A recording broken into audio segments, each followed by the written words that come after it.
welcome back to What Blew Your Mind Recently. I'm Kirsten, and today we're exploring something truly fascinating: how language and technology are reshaping human connection.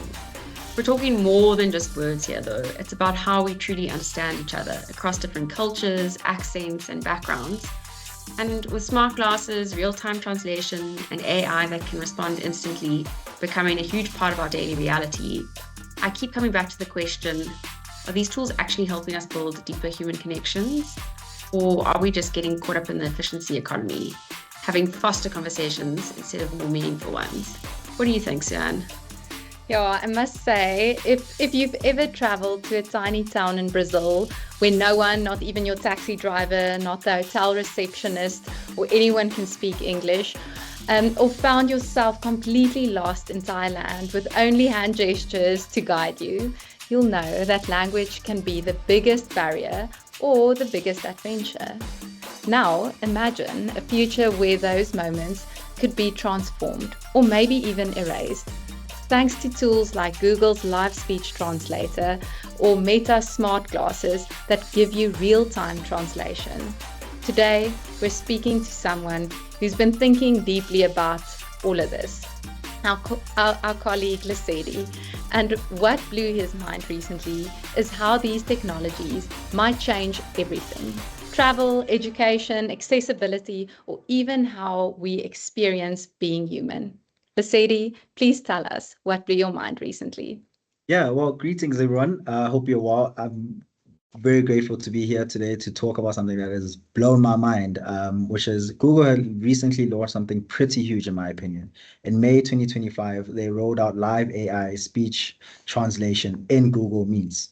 So, Google Meets has always had captions and translated subtitles for a while now. I mean, we're also familiar with your Google Translate, but this is a game-changing new leap in innovation, in my opinion, as this feature actually translates your voice live using AI that mimics your tone, your rhythm, and even your emotion. Like it is essentially your voice, just speaking another language.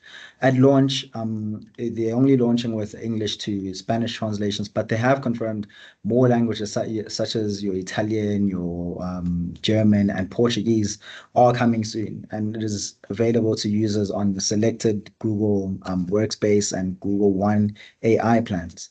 But interestingly enough, only one person in the meeting actually needs to be subscribed to the plan for everyone to benefit from it.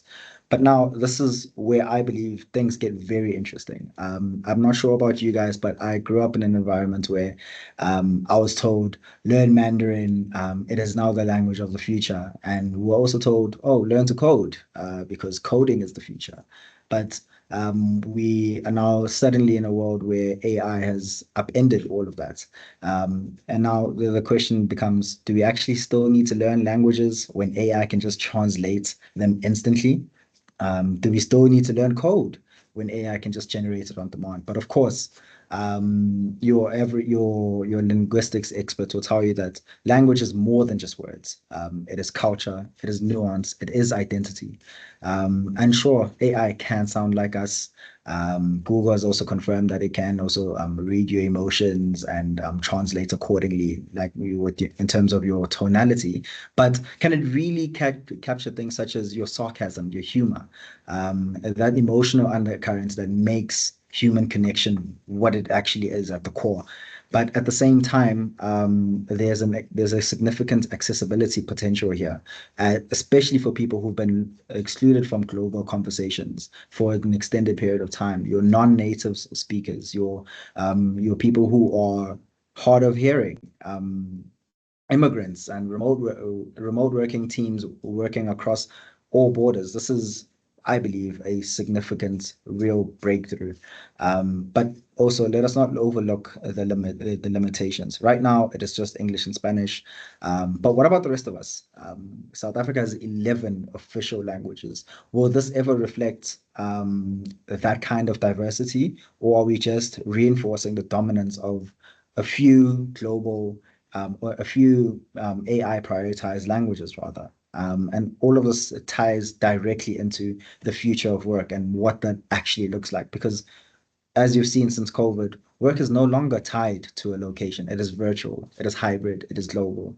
AI tools like this will change who gets to be in the room, and who gets to understand what is being said in the room. It will actually significantly change what it takes to even enter the room, because it raises big questions such as, okay, will soft skills become more important? Soft skills such as cultural awareness, your emotional intelligence, and even storytelling, as they become more important, not less, as AI has taken over the technical stuff.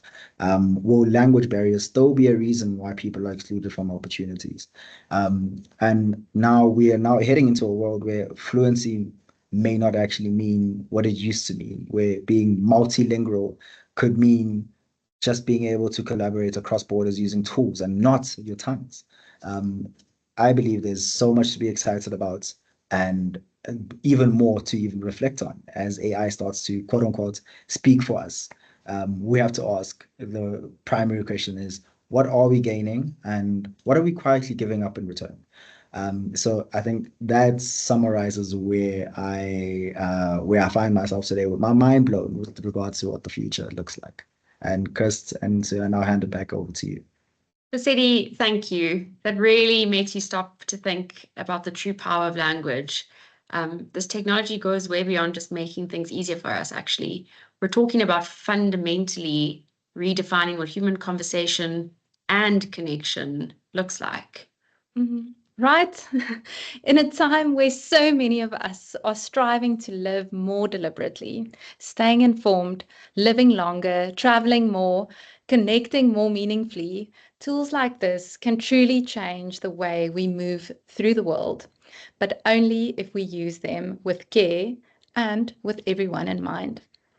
So whether you're someone who loves to travel, if you're a total language enthusiast, or you've just found yourself desperately trying to make Google Translate work with terrible Wi-Fi, this conversation is for you.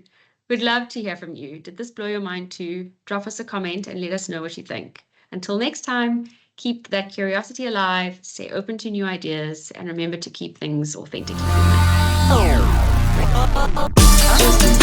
Bye.